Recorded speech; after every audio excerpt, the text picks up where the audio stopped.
Welcome. We appreciate you taking the time to join us tonight. We'll be talking about birthdays and babies, projects and all kinds of ways that you can celebrate the little ones that you love and the birthdays that come around each year for all of us. Unfortunately, all of us get a birthday each year, even when we get a little older. But we look forward to sharing these great projects ideas with you, as well as answering your design questions live. We've got the wonderful and talented Brooke Mayer online. She can individually answer the questions that you type in, so don't hesitate. She knows her stuff, people, so ask away. And we also have our wonderful creative team manager, Roxanne Buchholz, with us. And she's going to share inspiration and information tonight that you are just going to appreciate, I'm sure, as we always do. And of course, I'm Cynthia Coulon. I'm the studio project manager, and it is always a pleasure to be with you. So thanks again for joining us. And I'd like to thank you. If I can look at my attendees here, I'm going to grab a name off the list. Sorry about that, guys. Crazy. Okay, I'd like to give away some publishing points. And the name I grabbed off my list is, let's see, where is she? Denise Neal. So Denise Neal, you have got yourself 20 publishing points coming your way, and we'll deposit those into your Heritage Makers account in the next day or two. Well, tonight I brought or invited a very special guest and a friend to join us. Her name is Carol Steen, and she is from Lethbridge, Alberta. She's one of our top Heritage Makers consultants, and she is an enthusiastic advocate of the power of Heritage Makers products. She knows firsthand just how meaningful it can be to make and share custom keepsakes like cards and storybooks. So just last week, I had the pleasure of being with Carol on an 8-day Caribbean cruise that she earned along with other Heritage Makers top achievers. And during that time, she shared a really great story with us about a book that she recently made in honor of her mother-in-law's 90th birthday. So I wanted her to share that with others and invited her here tonight to tell us about her experience and tell us about her project, because it's going to be the perfect way to set the stage for this class, all about celebrating birthdays and babies. So as Carol speaks to us, I'll flip through her storybook so you can get a little taste of just how great it is. So thank you again, Carol, and go ahead and take it away. Oh, thank you, Cynthia. It's wonderful to be on. Can you hear me okay? I can, thank you. And I will get myself ready here to show your book. Go for it. Okay, thanks. So I sure appreciate being invited on. I love these Studio U webinars that we have, and this topic is dear to all of us because each one has been a baby and each one of us has birthdays every year. So what's not to love about this topic? So I'm here to share a little bit about my mother-in-law, whose name is Mabel. I don't know who names their kid Mabel now. It's common, but way back then, she's as unique as her name is. And I was blessed enough to have a good mother and then to luck out in the mother-in-law department too. And so she's just been a real gift to me. She celebrated her 90th birthday recently, and to do something special for her, my husband and I, my husband also does Heritage Makers. He makes Mabel cards using her old pictures from the past. So he and I put together a storybook for her using the Leather Legacy book, and created it over several months. We designed it in such a way that the first several pages are her history of her life and so on. There she is in the bottom right, more who she is now, and she in the upper left, one of her many costumes that she has and that she dresses up and has fun with all through the years. So so we did the first several pages were her history, beginning with Mabel the girl. We moved on to Mabel the wife, Mabel the mother, and as her kids, you see there, she's getting married, and then she also was a real adventurer and loved dogs, and So you'll notice a Mabelism there. We put Mabelisms through the book. This one says, "Do it today, you could be planted tomorrow." She's just, that's the kind of sense of humor that she has. You know, nothing is sacred and nothing is off limits for her. So she's just one of those rare individuals. Oh, there's my wedding picture on the left. It looks like Sonny and Cher, but really it's us. Anyway, we went through her history, like Mabel the mother-in-law, Mabel the, here's a Mabelism, you can get used to anything except hanging. That's what she says as well. So then through the children, the grandchildren, the great-grandchildren, and then through the rest of the book, we had contacted as many of the relatives and family friends and so on that we could contact through the years, and had them submit some photos and also some of their recollections and memories of Mabel or Nana or Great Nana or Great Nana through the years. So the project came together. It took several months. We designed it. We are not great designers, so it isn't about the design of the book. It's more about the content of the book. But when we gifted it to her, we had a surprise party for her on her 90th and had people come from all over to honor her birthday because she just has that effect on people. So when we gifted her with the book, she was just beyond words, and that doesn't happen very often for her. And just loved the way it was laid out, the fact that so many people contributed to her and brought back so many precious memories for her of her kind of her life at a glance. And that's at the birthday party, almost everyone who was there picked it up and spent several minutes leafing through it and looking at it and marveling at the way that it captured her life. And that's what the projects do that we create in Heritage Makers. They capture the essence of a person or an event, and in this case, it just captured her life. And interestingly enough, after the party was over and the things just sort of got back to some semblance of normal, I popped in to see her one day or visit her regularly, and she was looking at her book. And her eyesight isn't great. She had her magnifying glass out, and she was looking at it and reading some of it and talking about it with me. And she stopped for a minute, and she kind of got tears in her eyes, and she said, "You know, I will read this book for the rest of my life every day. I will pick it up and look at it every day." And I thought, wow, that is the power of story.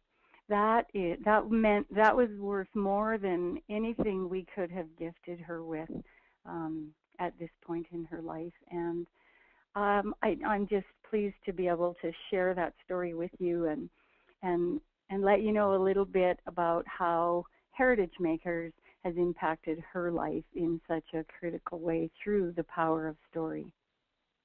Oh, that is wonderful. That is so great. You know, yeah, I love how you say it's worth it. So to me, whatever the cost was of the book, you know, and then of course there was a huge time investment, but completely worth it, completely worth it. And also think about what this is going to mean, you know, 10, 20 years from now, if Mabel departs from us, I think she is still just going strong here. So we'll give her another decade here. Well, but you have to. We've put her on the longevity products, and she's never felt better. So great, good. She could be around for her 100th. That would be a joy. Right. So you'll have to do another book then. But all those grandkids, all those great grandkids, all the other people who are going to know Mabel through this book are also blessed by your efforts. So what a cool thing. Yes. Thank you, Cynthia, and thank you for letting me share it with you. Oh, well, thanks again for being on, and we'll let you hurry off to your next meeting because I know you've got one. But thanks again to Carol. So we will go ahead and continue on with our class. Thanks again. Okay, I'm going to give the presentation over to Roxanne. Did you have anything else to say? Okay. So I'm going to make you the presenter, Roxanne, and hopefully we'll see your screen. Wonderful. I think that should be it. Yes, beautiful. I see you. And sorry again for that little bumpy start, everyone. Oh, that's okay. We're getting to the parts where you need to see things, and I'm glad we got to see Carol's book too. Special thanks for Carol for being on. She's just an amazing woman, and she just had me laughing and crying through that little segment. It just sounds like she really captured the personality of Mabel. So it's just a wonderful thing that she's done. All right, let's go ahead and we'll start. I'm going to start with some template gallery inspiration tonight, remembering that theme is kind of what carries you through some of the parties and invitations. So I want to show you how you keep the theme together. All right, we've introduced some new stylish baby items in basics. So we've got a lot of new basic things out right now. My last art collection was released, and Cynthia released it as a basic set, which is wonderful. It gives you a lot of flexibility, and there's so many things you can do. You would never, ever know that it's a basic and not premier elements.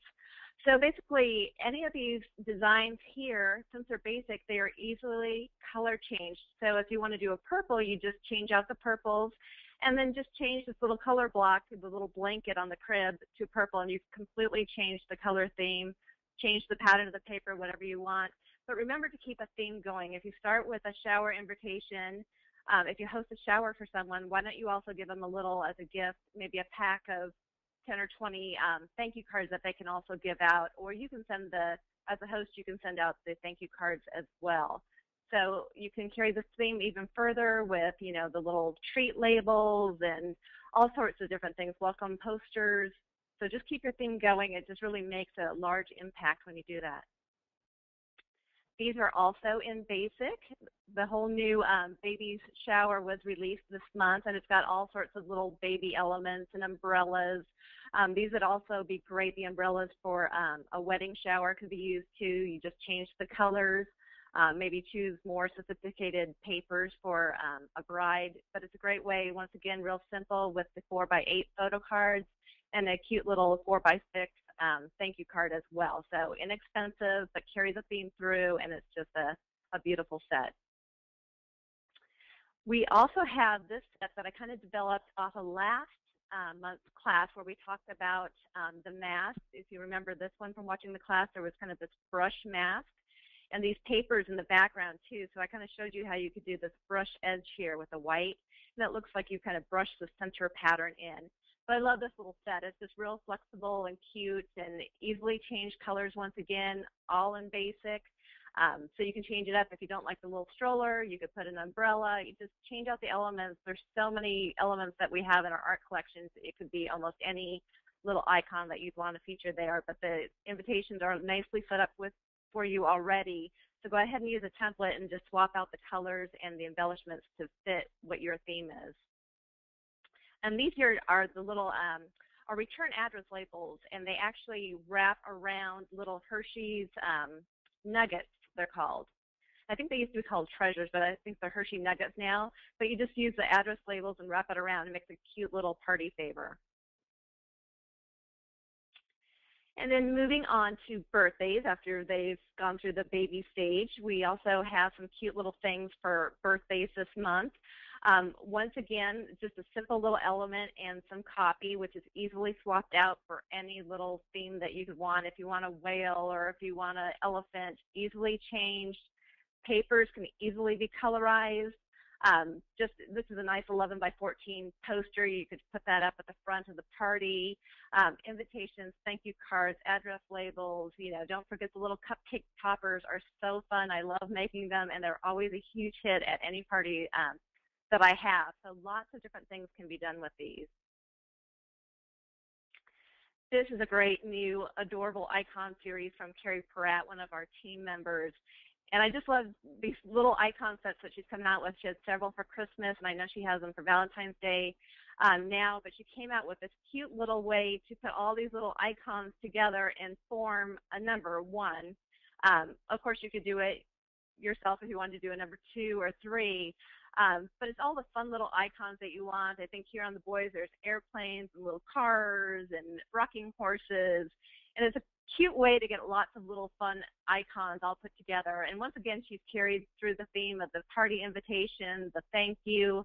She's got a whole set of 12 by 12 scrap pages. It's actually a full set, and it's party decor. There's banners, cupcake toppers, little treat bags, gifts to give away at the end. So this is a great set that would easily be changed again with colors and elements. You could change them out pretty easily too to pick your favorite icons that you can find.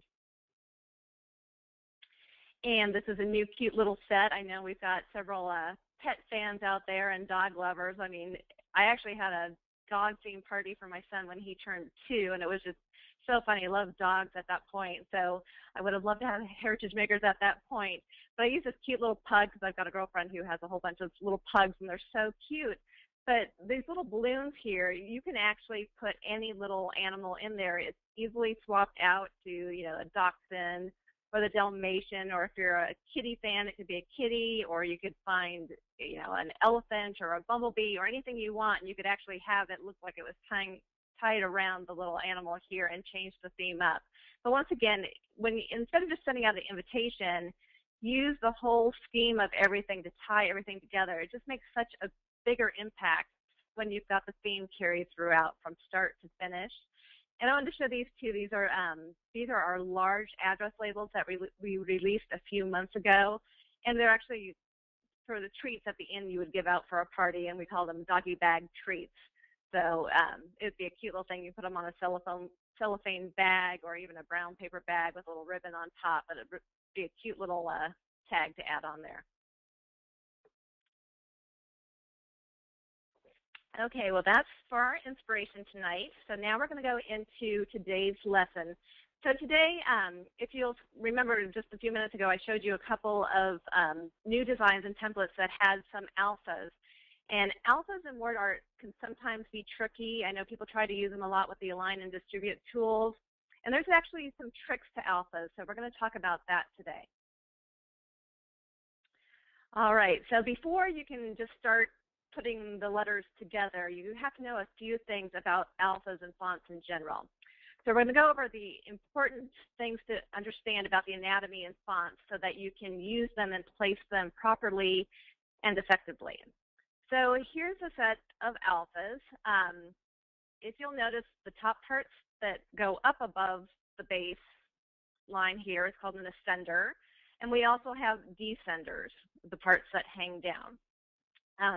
If you didn't know the difference between a sans serif and a serif face, sans serif are the ones that are plain or kind of flat on the tops, whereas serifs have the little hooks that you see. Sans serifs are usually more contemporary and modern in nature, where serifs are definitely more traditional. Let's see, we've got ascenders and descenders. It's also important to understand about shoulders and overshoots especially. A lot of times when we're working with alphas, we tend to think that anything with the overshoots and shoulders should be aligned exactly with these flat parts. But if you do that, those letters actually look smaller. It's a visual thing. It's hard to explain why. But if you'll notice on my A's, anything rounded, the curvature of the letters actually extends above and below the lines here, if you can see that. If you make it within that area, it'll look too small. So we'll talk more about that too. The X height is based on the letter X, and it's because it's flat top and bottom, so it's kind of this space in here. Let's see what else. Oh, and then kerning or letter spacing. We have the ability in Studio to expand our letter spacing or condense it. Letter spacing is the space between your letters. So the more spaced out it is, if you want to do it that way, it adds a more modern feel to it. The important thing to remember about alphas when you place your individual letters is to make sure when you squint your eyes that the letter spacing or the kerning between the letters all looks even. Sometimes visually you'll get these wider spaces here, these little triangle spaces, so the letters will have to be tucked in pretty close together. So when you squint your eyes, you shouldn't see any obvious, what we call rivers running through between the letters, so it looks like one letter's off a little bit. So make sure it fits, they all seem equal and even that way. So we'll talk more about this as we go on. All right, and then a lot of times people ask me for different word art pieces. When we create art collections, we try to come up with a whole bunch of different words, but it never fails that even though when we create these great collections, there's one or two words missing for somebody, and there's no way that we could possibly cover all the different words out there. So I'm going to show you how you can take different pieces of word art and then actually you crop them apart. You find all the letters you want within the body of the word art. You individually crop them, and then you treat them just like they're alphas. So it's the same thing once again. You're going to crop out all the individual letters like A, L, P, H, A to spell the word alpha, and then we're going to line them up, and once again, those little overshoots hang up above the lines just a little bit, not a ton, but just enough so that they all look even. And the important part to remember about when you're cropping word art is go in, use that zoom tool and go in super close to make sure that you're cropping it exactly right. Because sometimes if you go in close, you'll notice a little sliver of maybe this R was still showing or something. So you need to go into the maximum zoom ratio to see that. So I'll show you how to do that as well. And there's also ways to creatively work with word art, even if it's a script face. The one I showed you before was a condensed, kind of vertical typeface, which is easy to crop. But with a script face, we can actually rotate or crop a little bit and crop it on an angle. So here I wanted to come up with Remember Our Heroes. But I pulled these words out from an existing word art collection, this Portraits of the Past, and I had Remember Our Hero, but I wanted it to be Heroes, E-S, and the Heroes does not exist in this collection. So what I did is I went through all the other words, and I found an E-S together. So basically, I'm cropping out this E-S part, and it's going to be cropped on an angle, and then I just attach it here. So you're actually forming your own word art pieces. Once again, remember to zoom into your largest magnification, and then I'll show you how to crop on an angle for script fonts. It's easier with fonts like this that are a bit heavier. We do have a few word art collections with script fonts that are very fine and thin and lots of swooshes and stuff. Those are really hard to work with because it's just impossible to line up those tiny little details. But ones that are heavier like this are fairly easy to work with. Okay, so now it's going to be our studio time. So go ahead and start typing in any studio questions that you have into the chat box, and I'll go ahead and get my studio set up. Okay, and while you're getting studio open, why don't I go ahead and give another 20 publishing points away. So I've got the name of Holly Welker. So thanks for joining us, Holly Welker, and we'll get 20 points into your Heritage Makers account in the next couple of days. Great. All right. While the questions are coming in, I'm going to go ahead and show you this. We don't, as a design team, we don't tend to do a lot of templates with the alphas because they tend to be difficult for people to work with. It's hard to kind of get the trick of it at first.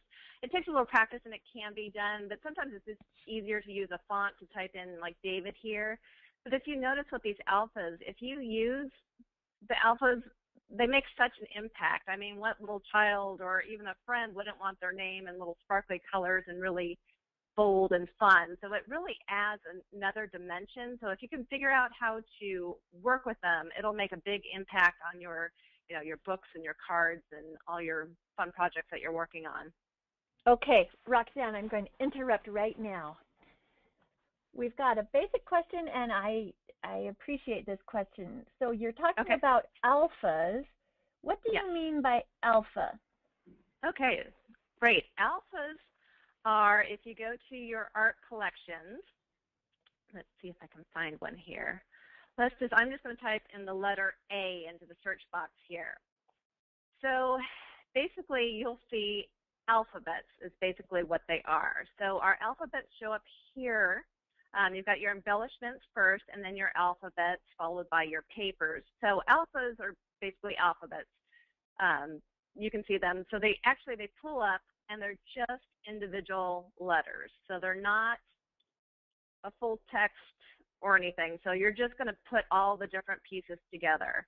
As you can see here, these are all separate individual letters that you're placing. So it's not a piece of word art or not a text box, but individual letters.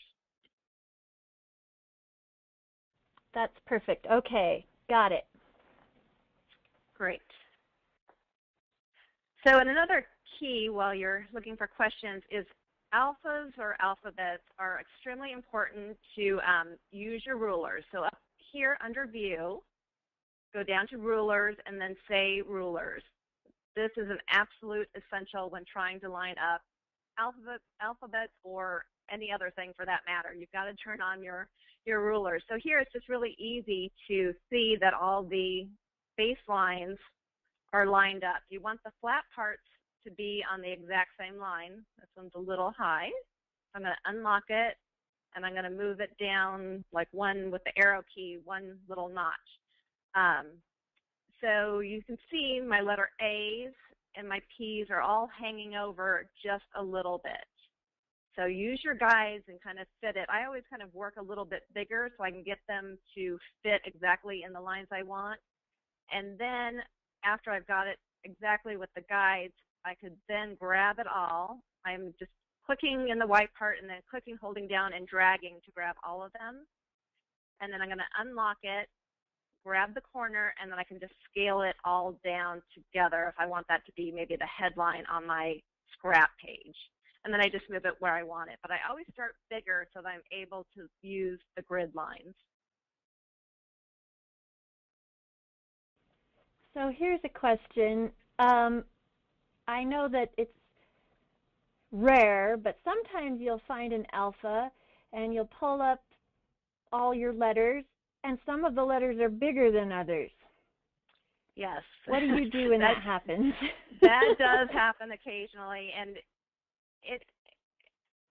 some designers just work that way for some reason. We've been, as the design team has been working on our own collections and in-house, we've been really aware of that, so we try to make all of ours the same size so they drop in correctly and you can line them up easily. If, per se, let's say this one is a smaller one, came in small for some reason, I just get all my other alphas lined up the way I want them. Let's see. Let's grab all those. I'm going to click it up a little bit so that's on the line there. And you can either find, you can try to do it yourself visually with the kind of rules I showed you by having the flat parts all line up together.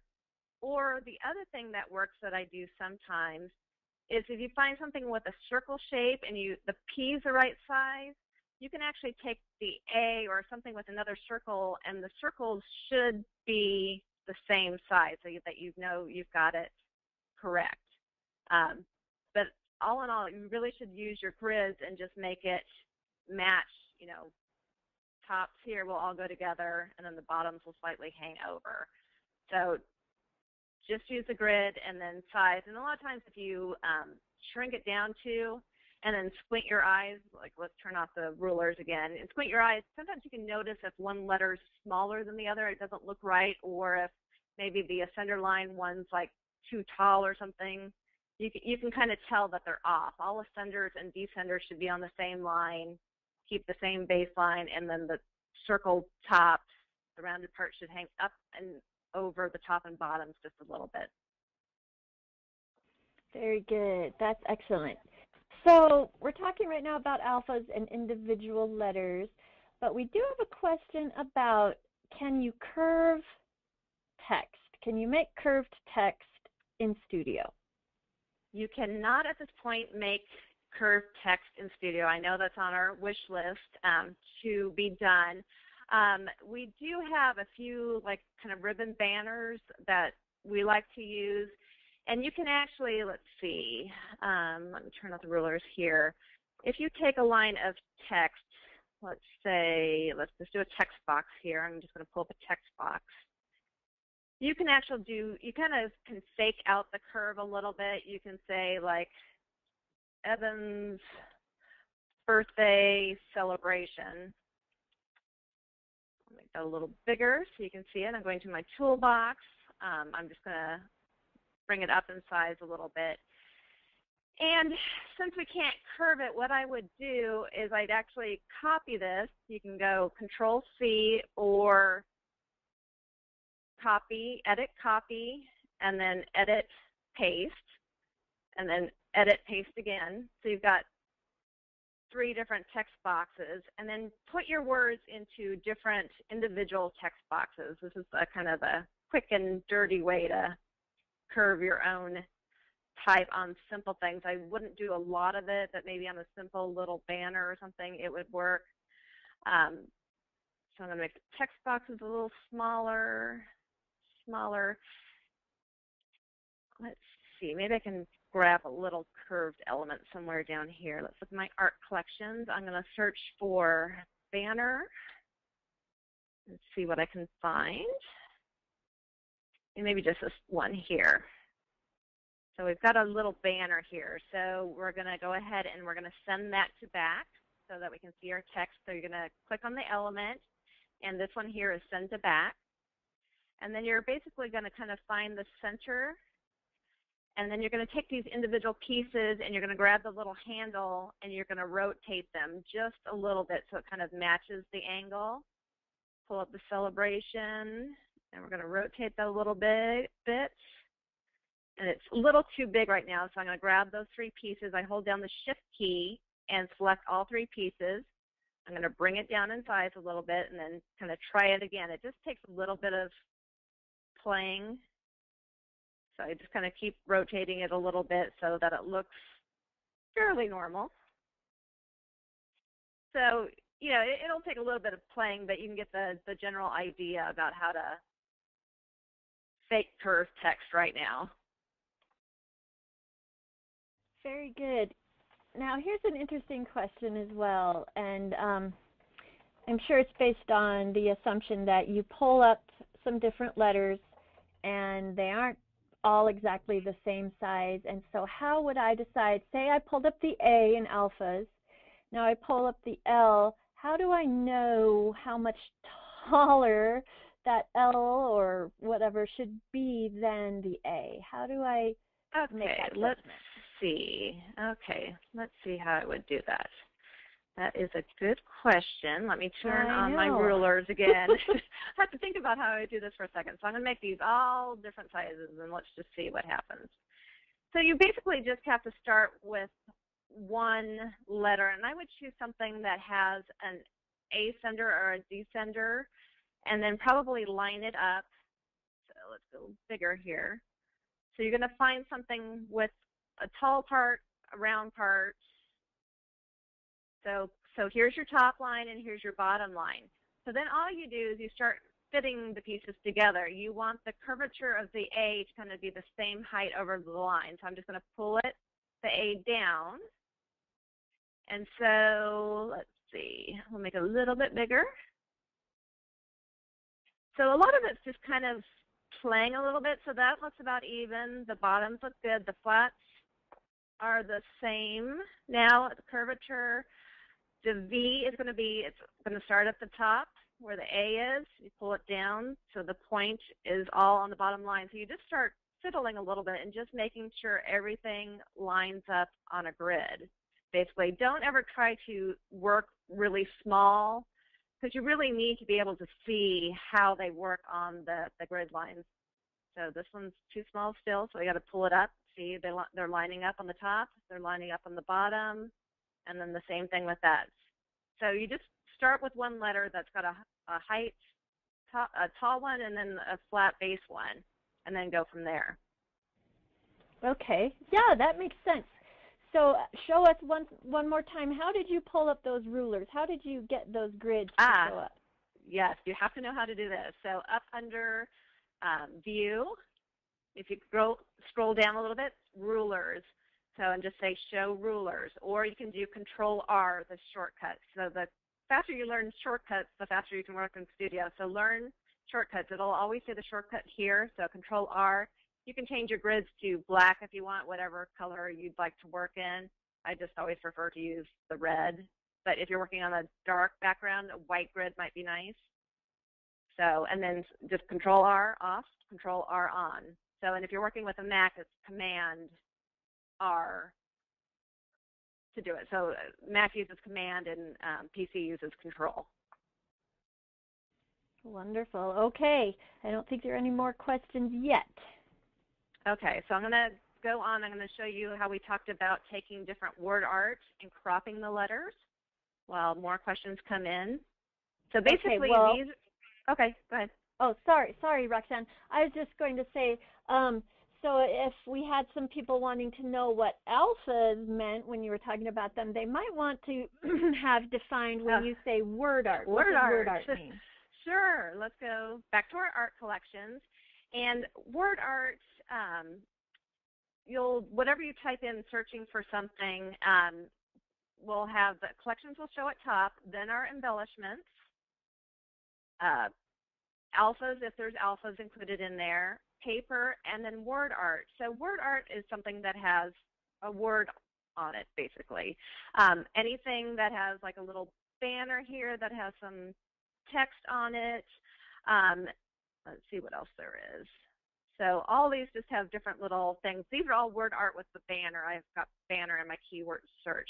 But if I typed in, what happened here? Where did my, sorry about that. Let me close that one up. Back to studio. Let's see. I know there's the word war. Let's type that in. So some of the art collections come, if you look at the little preview, you can see little words here. So that means that there's word art attached, and there's PNG files which are easily colorized. I created this set. I like this font. It comes in this kind of open one or a solid one, but we don't have a lot of narrow condensed typefaces, so I like working with these. But basically, the word is created for you. It's like it's uneditable text. I can't double click on it and highlight it like I would a normal text box. So they're all just pieces of words that are already pre-made for you. Perfect. Thank you for explaining that. Sure. So so I pulled up a couple. I know I like this collection of these condensed, but it didn't have the word. I was just making alpha here. But if I wanted to make someone's name or anything, all I did is I pulled up different pieces from the collection. Let's unlock those. And right now, you can crop any embellishment, piece of word art, paper. You can crop any of these. So why not just find all your individual letters and you can crop them out to form your own word. These are all individuals. I'm going to unlock everything. Let's see, edit. And I'm going to unlock all on page. But as you see, if I highlight all these, they're all individual letters. So basically all I've done is I know I needed an A. So I'm just going to go over to my tools. I'm going to crop. And I'm going to just crop the A here and say done. You've got an individual letter A. So it's just like an alpha now. So what I was saying before is go in big because it looked like I had cropped that letter A clean. But if you'll notice here, you can see a little piece of the R is still showing. So I'm going to go ahead and click on it again, and I'm going to adjust my crop and just pull it in a little tighter. So done. We're going to zoom in even bigger so I can see. Yeah, so now it's a nice clean crop. So now I have the A. I'm going to do the same thing. I want the L here. So I'm going to click on this one. I'm going to crop. And I'm just going to crop the L. So it's just a quick and easy way to make your own letters, and then they become alphas, and then you just start lining them up, just like you would the alphabets that we looked at before. So it's a great way to increase your fonts. We're a little bit limited in our font selection, but we're creating so many great word art pieces these days. And when I create them, I'm really aware of leaving enough space so that you guys can crop them out. And I try to make sure there's enough words, and I make sure that every letter of the alphabet is represented within that collection so that you can do this cropping and form any word that you'd like to. So we should make word art sets like the quick brown fox jumps over the lazy dog, and then you can have an alphabet. But yeah, pretty much. I really appreciate you showing this because like you say, we are a little bit behind with our fonts. Now, it's not because we like to be behind with our fonts. as soon as, or very soon after, we're able to, within our system, incorporate rich text. That means bringing in a lot more fonts more easily, and, for example, changing the font or the size within a single, text box. We surely want to do those things. So, boy, I tell you, that's on our list. So as soon as we get those capabilities, we'll make it happen. But in the meantime, we've got some really good workarounds here, Roxanne. Thanks for sharing. I mean, yeah, you should not ever feel hindered by the amount of fonts, because I love that we can import these kind of exotic typefaces, and you can really create virtually anything that you want by just cropping out pieces. And I think people sometimes don't realize that not just paper you can crop, but you can crop these word art elements and crop, even some of these script ones too, which, people don't think about cropping the script ones very often, kind of make their own pieces. That's why we have you, Roxanne. We don't think about it, but you do. Well, I have to have a way to do certain things. So if I get stuck, I got to think about it and think outside the box. And there's always some workaround or some trick that, you can come up with if you think about it long enough or try enough little things. So are there any questions, or should I show how to do this script one here? I think we're good. We're getting a lot of fun comments like, oh, this is so great. I never thought of this. Love this idea. Thank you. So, yeah, continue on, and I'm sure we'll think of more questions. Great. So I'm going to go ahead, and I am going to unlock all on page again. So once again, these are just word art pieces. They're not, I can't double click on them and edit them. They are from, I think, the Portraits of the Past collection. And I've done several collections using this font now, so there are lots of pieces of this word art that you can mix and match together to form your own phrases. So I pulled up, I wanted to say, remember our heroes. But of course, I didn't think about making heroes. No ES. There's just no way you can do every word that I could want or anybody else could want. So what I did is I went through the whole collection. Let's go here. Let's go to art collections, and I'll show you. Hero. Let's type in that. Let's see if I can find. So it's this collection here, Portraits of the Past. And I can scroll down and I can see all the different pieces. I've made some kind of nice little headlines for you already. A look forward, a look back. The ampersands are fun to play with. So you can put different pieces together. You could say beautiful and blessed or something.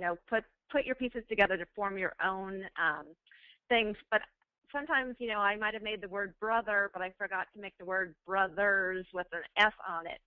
So a lot of people say, oh, can you make brothers? I need the one with the S. It's like, well, we can't go back and add later. I mean, maybe to another collection, but you can really do it yourself. So heroes, O, and I went through all the other words and I found an ES together. So basically, you're just going to take the ES.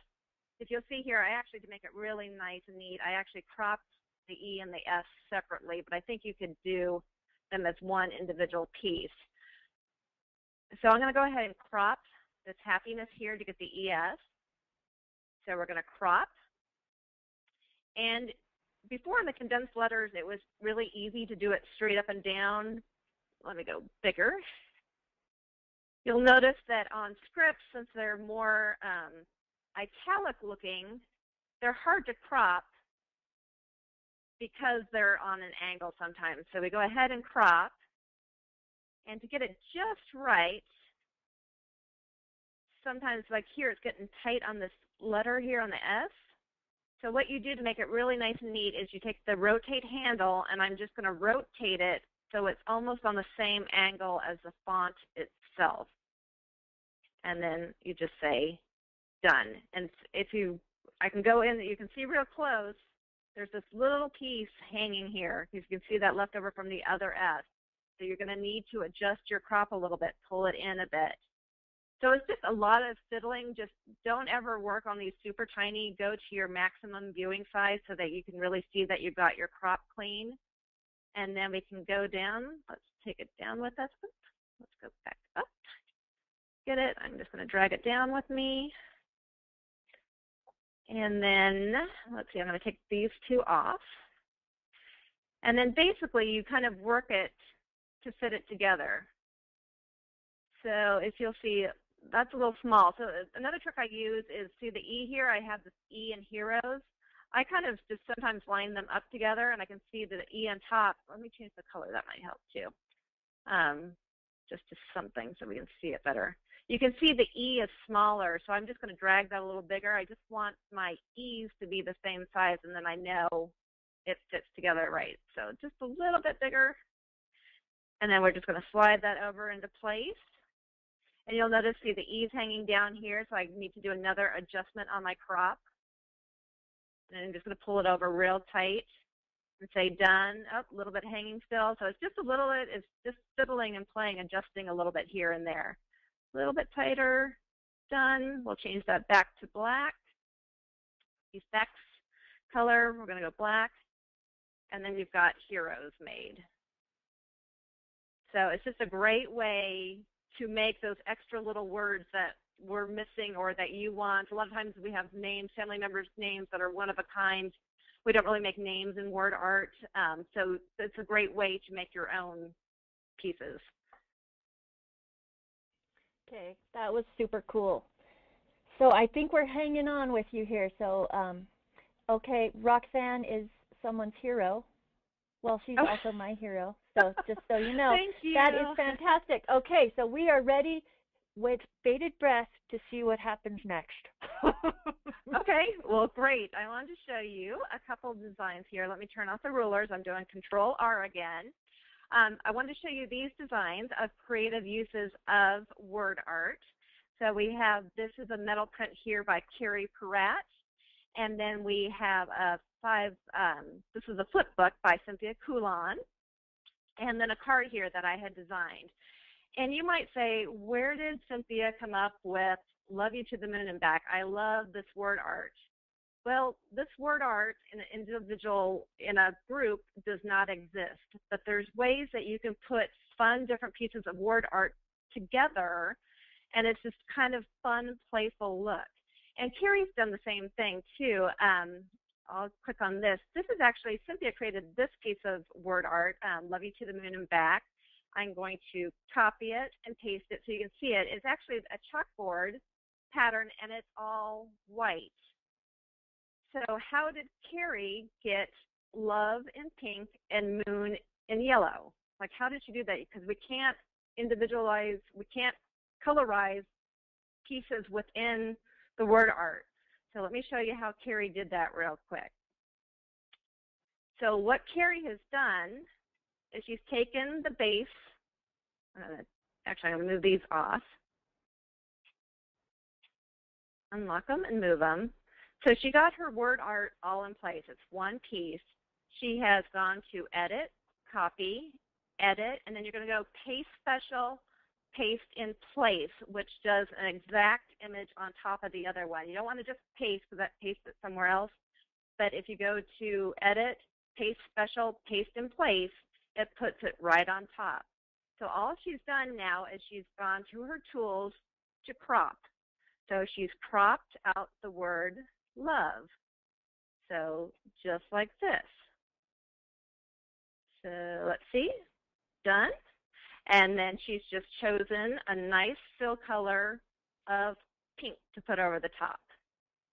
And she's done the same thing with moon. So there's ways and tricks on how to make these special customized pieces. Just wonderful. I love when the creative team members or any of us come up with these tricks on how to do these fun things. And then Cynthia was trying to come up with Love You to the Moon and Back. She created this, the piece we just saw over here in the chalkboard, but she wanted to do it a different way. And when she went to do the art collections, you can type love you. You could type the whole phrase if you wanted to, but there's no Love You to the Moon and Back necessarily. So what she did is she typed in each of her individual words, love, and then she would scroll down to see what the selections of word art are. There's 504 word art pieces for love. And she just picked her favorite one. And a lot of these that have multiple words, once again, remember you can crop certain pieces out. So if you just wanted the your, you can type, you can crop out the your, so you can form all your own individual things. So Cynthia just found this cute little love. So, and then she would type in you next and see the selection for you. So I know this view actually, if you go to the toolbox, go to Tools, unlock it, and say we're going to remove the crop because I knew this was a double piece. So this was Love You originally, but she wanted this fun, playful love. So all she did was cropped out the other love and used the you. So it's a combination of word art pieces along with, sometimes you can't find the right to the, so if you unlock it, this one is actually a text box. So you can double click on it and edit it. So you could change, it's Rainy Day right now, but you could change it to another font if you wanted to. Click on it, and then you can double click on it, and I know this is a text piece, so I can highlight it and edit it, so I can change the font. If you can double click on something but you can't highlight it, then it's a word art piece. The other way to tell if it's a word art piece too is to go to My Projects. And on my current project, we're working on page 6. So if I click on current project page 6, I can see all the pieces that are on this page layout. So like that word you here, I can see it was originally Love You. So it kind of is a way to identify all your different pieces and how they were used. Or if you think this is a text box and you can't edit it, just go down here and check and you'll see that it's actually a word art piece. And this was kind of the same thing. Once again, click on this. I'm going to remove the crop. You can see it originally said baby girl, but I didn't want it to say baby girl. I just wanted the girl part, so I just went ahead and cropped out the part I wanted. So there's really no limitations to these pieces of word art and alphas. You can create literally anything that you want. So you just a little bit of creative thinking and some cropping, and you can do it. It's true.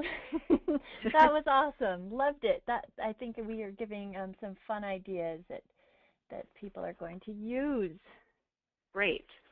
I know I had mentioned the Align tool. A lot of people try to use Align quite often, and it works sometimes with alphas, but not if they're all flat and all the same X height. They work pretty well. But if they have a high ascender or descender, if you click the Align tool, and like for pictures and other shapes, it's nice to kind of align bottom, and they all go straight to the bottom. But that doesn't work when you have alphas with ascenders and descenders. It works better with all caps, all capital letters. The time it does work is if you have a letter name like David that has all flat bottoms or all flat tops, then you can grab all the pieces and align to bottom. So you can actually, let me throw these off a little bit more, grab them all, we'll align to bottom, but there's no way to really distribute them evenly in the middle. You would like them to distribute equally, but they don't because the X height of the letters, like some are thin and some are fat. So they don't always work that way. So I always just try to get them on the same baseline, and then I just grab my letters and I use my arrow key and I'm just tapping over a little bit. I just kind of get them to the even spacing.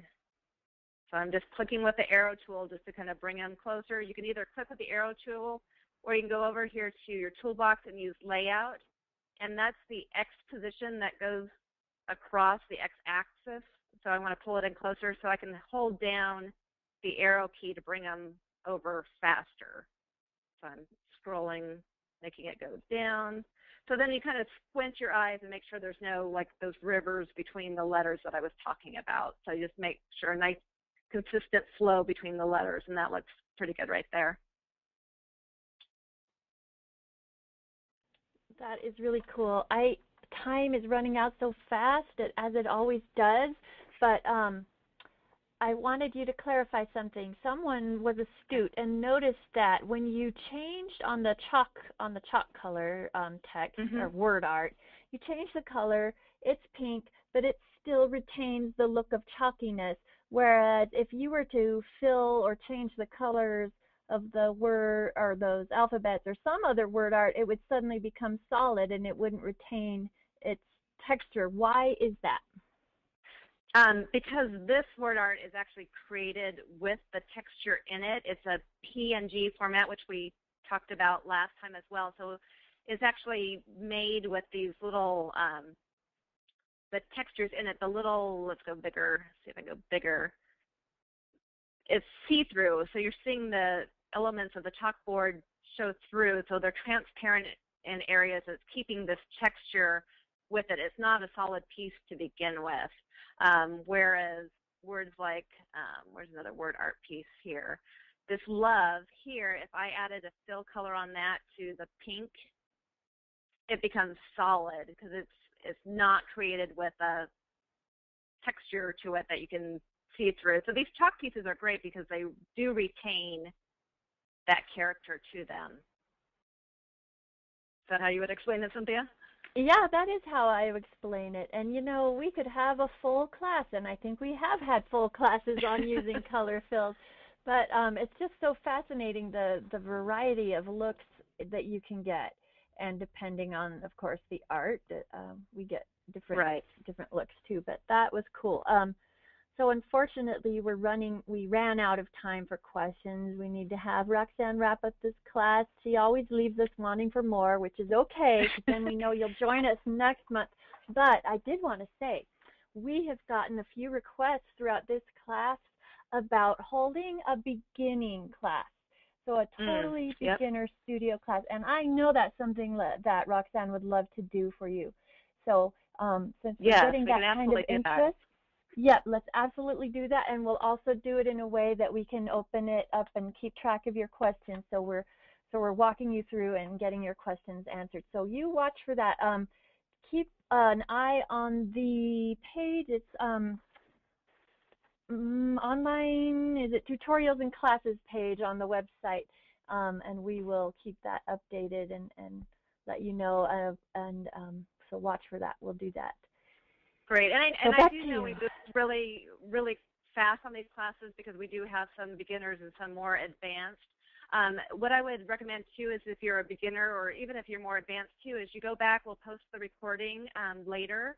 What I do when I'm learning something new, like I want to learn a Photoshop technique or something on YouTube, I actually pull up the YouTube video and play it kind of small in the edge of my screen, and then I'll have my studio or my Photoshop up at the same time.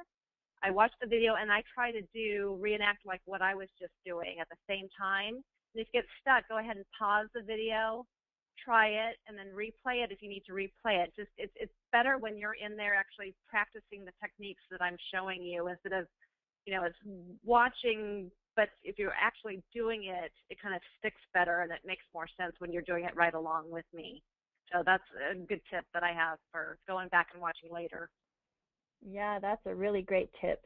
Thanks for that. And before I let you say goodnight to us, I just want to shout out to Beth Moore, who is on the class with us tonight, because she is our final winner of a set of 20 publishing points. So we'll have those in your Heritage Makers account in the next day or two. And thanks again to all of you who joined us, and thanks to Roxanne. And I'll let Roxanne say goodnight.